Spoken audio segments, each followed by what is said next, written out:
Hello students, very good morning to all. So students, in our previous lecture or previous video lecture, actually we have started this chapter measurement and time. Okay. So now in this chapter we have read the previous part, or you can say the introduction part of the chapter. Now today we are going to start this part, you can say standard units of measurements. Okay. In the last class we have seen that if we use our you can say this unit, actually this is not fixed, the thumbnail is not fixed, the handspan is not fixed for all of us. Okay, it will vary from it varies from person to person, that's why we need some standard unit. So let us discuss the standard units. So basically in ancient times different units of measurement used were length of foot, okay, the width of a finger and the distance of a step. Okay, so these are 3 or 4 standard units that in ancient times people they were used. Now in ancient Egypt, a cubit means what? The length from the elbow to the fingertip. Okay, so this is my elbow and this is my fingertip. So this whole length you can call it as cubit. Okay, so in ancient Egypt they used this. This was used as a unit of length. Now people also use the foot as a unit of length in different parts of the world. Now the length of the foot used or varied slightly from region to region. Obviously it will vary. Now people measured a yard of cloth by the distance between the end of the outstretched arm and their chin. Okay, this is also a measured unit. Actually these all are measured units. Okay. Now let us just have a look that in ancient India small length measurements such as angul, you can say that means finger, or muthi means what? Fist. This is my fist. Okay. So these two were used. Now even today we can see flower sellers using forearms as unit of length, of garland in towns, okay, of South India, or many such body parts continue to be used as a unit of length when it is convenient. Okay, so many body parts we are using as the length, okay, or units. However, everyone's body parts are different in sizes. Obviously that my height is not same as of your height, okay, and your friend size is also not same as yours, so there are differences. Okay, so this must have created confusion in measurement. Okay, therefore people realized that they need some standard unit of measurement. So that's why in 1790 a standard unit of measurement called the metric system, okay, very important, metric system was created. Okay, you can see here created by this person, okay, Gabriel Moton, a French scientist. He was a French scientist. Now for the sake of uniformity, scientists all over the world have adopted the common set of units. Okay, this system is called as International System of Units or the SI unit. Now very important, International System of Unit or SI unit, one of the most important topic of this chapter. So let me rub all these things and then we will discuss this portion, that International System of Units or SI unit. So what is a SI unit? So basically this unit or the SI system of units, okay, was adopted in 1960. SI is the short form of System International, okay, or actually it is in French. So the SI unit of length is meter, very important. What is the SI unit of length? The SI unit of length is meter. Each meter is divided into 100 equal divisions called centimeter. Okay, so we can easily write down that 1 meter is equals to 100 centimeter, because we have learned that each meter is divided into 100 equal parts which we call as centimeter. Now each centimeter has 10 equal divisions called millimeter. That means 1 centimeter is equals to 10 millimeter. So what you have to do, students, you have to recall these conversions. That means 1 meter is equals to how much centimeter, 1 centimeter is equals to how much millimeter. Okay, and I hope in maths you have done all these things. Now a commonly used unit for measuring large distances is called kilometer, a very familiar unit. If I ask you that what is the kilometer from your place to our school, you can easily tell that something, you can say if 4 kilometer, 7 kilometer, 10 kilometer, what is the unit? But 4 kilometer means 4 kilometer. Okay, this is standard unit. Now 1 kilometer is equals to 1000 meters. So these conversions are very important. Okay. Okay. So let us discuss. Some questions are there. You can see here. So what you have to do? You have to. Okay, just give me a second. Okay. What you have to do? True false questions are there. So you will do it by yourself. Okay. Okay. Now just have a look. The next part is that correct measurement of length.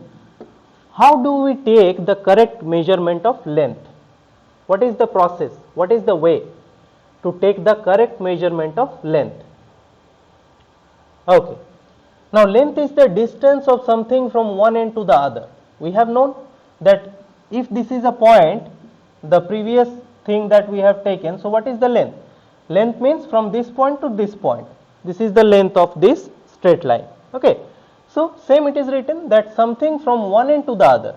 In our daily life, we use a number of measuring devices to measure different lengths. A tailor uses a measuring tape, whereas a cloth merchant uses a meter rod to measure short lengths. We can use the 15 centimeter ruler. Okay, ruler we all have used. You can see this is the ruler. In math classes, actually ruler is needed. Okay, so all of you are familiar with this term. Now in taking measurement of length, we need to take care of the following. What are the followings? First one is that place a ruler and the object in contact along the length to be measured, so that the ruler is also parallel to one of the edges. What we have to do, you can see here that the ruler is always parallel to the edges. Okay, you can see parallel means what? The distance is same. You can see that the distance is always same. This is the edge and this is the ruler. See, this distance is always same. So we have to put the ruler parallel to one of the edges. Okay. Second thing is that while noting down the reading, the eye should be correctly positioned. Okay, just vertical above the reading of the ruler to be noticed. Okay, that means our eye should be vertical. Okay, not this side. Okay, so our eye should be vertical on the point which we are going to take. Okay. Okay, now what is the next point? Let us discuss. You can see here, next point is that, this is the third point, if one of the edges of the ruler is broken or zero mark is not clear due to the, you can see that overs, then any other ruler in which full mark is clearly visible should be used. Okay. If the zero mark is not clear or it is overused, then we have to take another one where zero marks is fully visible. Now if you start your scale at one end of the object to be measured with mark 2.0 centimeter, then what will happen? So just have a look. If this is our 0 mark, this is our 1 mark, this is our 2 mark, okay, and this is, you can say that this is our 2.5 mark. Okay. So what will happen if you start from 2.5 mark? If this is our object, let us say, if you take 2.5 marks, this is, and you will end at 4.5. Okay, so 2.5 is your starting point, 4.5 is your ending point. But instead of 0, you take 2.5 as your starting mark. Then what we have to do? Then it is to be subtracted from the reading of the scale at the other end, so as to obtain the correct value or correct length of the object. Okay. So if the scale reading is 2.0 centimeter at one end and end at 4.5 centimeter, what we have to do? 4.5 minus 2.5. So our actual length of this object should be 2.5 centimeter. Okay. Why we are doing this? Because we have not started from the 0 point. Okay, from the 0 mark. Clear? I hope it is clear to you, students. So if it is clear, then let us discuss an activity. Just have a look what this activity tells. What you have to do? Measurement of height. Okay. Measurement of height means you have to tell the name of the person. You have to take the height in hand span and height in centimeter. Okay. So if the person name is, you can say that Rahul. So you will write here Rahul. you will write that how much hand span is needed. If 30, if 40, then write it here that 30 hand span is needed, 40 hand span is needed, and height in centimeter, that how much centimeter the height is. If 160, then write 160, if 150, write 150. Okay, so you have to do these things. Okay, so this is one part. Now what is the next part, students? So in the next part, just have a look. What we are going to do, that measuring of the length of a curved line. How we are going to measure a length of a curved line? Straight line we have seen that if this is the straight line from the initial point to the final point, just we place a scale and we just measure the line. But if the line is like this is the initial point, this is the final point, we can't place a scale. Okay, so what are the ways? Now try to measure the length of a curved line directly by using a meter scale. It is not possible. Are you able to do so? Obviously no. We can't measure the length of a curved line directly by using the meter scale. We can use thread to measure the length of a curved line. Okay, so it is very important, students. If we want to go to measure a curved line, we need a thread. Okay, now activity 3.4 tells us the same thing. So let me rub first all these things, then we discuss what activity 3.4 take. So 3.4 tells us that take a thread.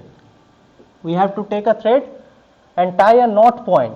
Okay, we have to tie a knot point. That means if this is our thread, we just make a knot here. Okay, this is our knot point.